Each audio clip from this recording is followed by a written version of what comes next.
Hey everyone, welcome back to the channel. Today, we got some fresh leaks and updates about the Samsung Galaxy S25 Ultra, including the latest on the Bluetooth S Pen situation.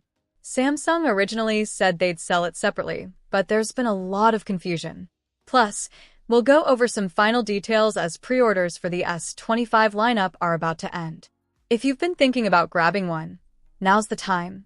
Samsung is offering up to $900 in trade-ins, free storage upgrades worth $350, and even a free pair of Buds 3 Pro. Interested? Links are below. Alright, let's talk about the Bluetooth S Pen drama. A few days ago, a Samsung blog post claimed that while the S25 Ultra supports a Bluetooth S Pen, you'd have to buy it separately since the one included in the box wouldn't have Bluetooth. Naturally, this raised a lot of questions. Were they referring to the S Pen Pro, which charges separately and doesn't even fit inside the phone? Or were they talking about a Bluetooth-enabled version of the same S Pen? Even Amazon listings mentioned a Bluetooth S Pen, adding to the confusion. Well, Samsung has now cleared things up, and it's bad news. The S25 Ultra does not support a Bluetooth S Pen.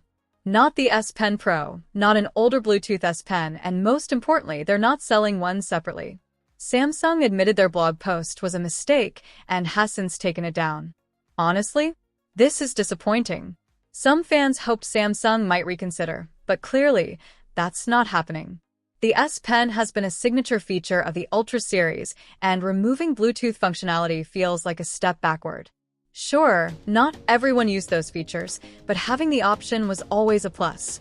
Now, there's even a petition asking Samsung to bring back Bluetooth functionality in next year's S26 Ultra. Will it work? Probably not. But at the very least, it shows Samsung that people actually care. If you want to sign it, I've linked it below. I also came across an article saying people need to stop complaining about the S25 Ultra's S Pen. Look, I won't name the site, but here's the thing, I get it. Some people think the backlash is overblown, especially those who never use the S Pen. But let's be real, Samsung removed a feature that's been standard for years, and people have every right to be upset. This isn't about crying. It's about holding brands accountable when they take steps backward instead of forward. Some argue that removing Bluetooth made the S25 Ultra thinner, lighter, and helped keep costs down. But let's look at the actual numbers. The S24 Ultra's Bluetooth S Pen weighed 3.1 G. The new one?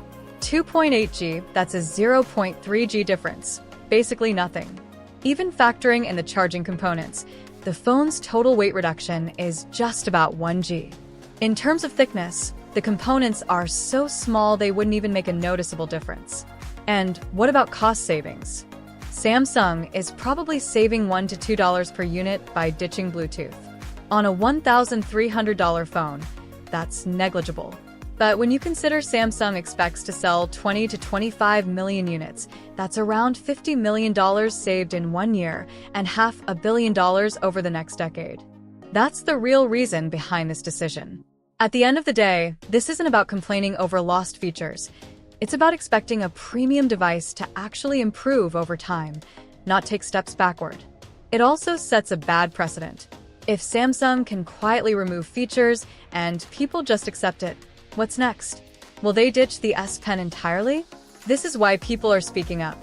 Not because they're crying, but because they don't want to see Ultra devices become less Ultra over time. Now, let's talk about 8 things no one is mentioning about the S25 Ultra. Speech balloon, let me know your thoughts in the comments. If you enjoyed this video, don't forget to hit that thumbs up button and subscribe for more tech updates. Thanks for watching, and I'll see you in the next one.